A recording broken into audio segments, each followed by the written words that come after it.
para se të martohen, e kanë listën e tyre. Çfarë liste? I ka kushtet. Unë e pranoj, po pranoj me këto kushte. Të ketë atë, të ketë këtë, kur i nis me i rindit ato kushte si plotson askush. Dhe pastaj lyb një vajzë me ato cilësi që ky ka paramendu. Dhe atë vajzë ku e gjenë, ndoshta e gjenë në xhenet një hyri të cilën ky e ka paramendu në ëndrat e tij. Ndërsa në dunjë ndoshta nuk e gjenë asnjëherë. Pse? Kërkon diçka e cila nuk ekziston.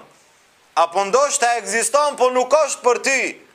E ti e kërkon, kjo është prej gabimeve që bëhen martesë. Një prej shujukëve në Egjipt tregon, thot erdhi një nxënës te unë dhe thot nëse ka mundësi me më gjet dikant për martesë. Thash po, s'ka problem, kam xhamatli, kam njerëz që i njoh, s'ka problem. Thot po i kam do kushte. Thash hajr inshallah, s'ka problem, secili i ka kushtet e veta, tjetë e ndershme, tjetë e sjellshme, tjetë e edukume, tjetë me islam, ketë kushte normale. Tha kur ka arë një dit edhe ma ka pru një letër. Tha wallahi, qka kishte në atë letër? Edhe centimetrat sa me qenë gjatë, edhe kilogram sa me qenë rand.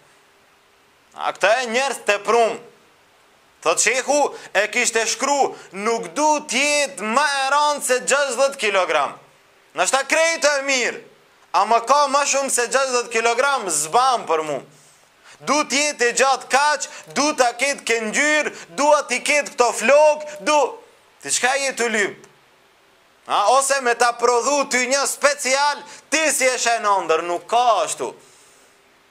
Ose ka mundësi me egzistu, po se cili duhet të shikon veten dhe të shikon për çfarë është. Dhe mos të kërkon hyrin këtë dunja, hyrit janë në ahiret për burrat që i meritojnë ato.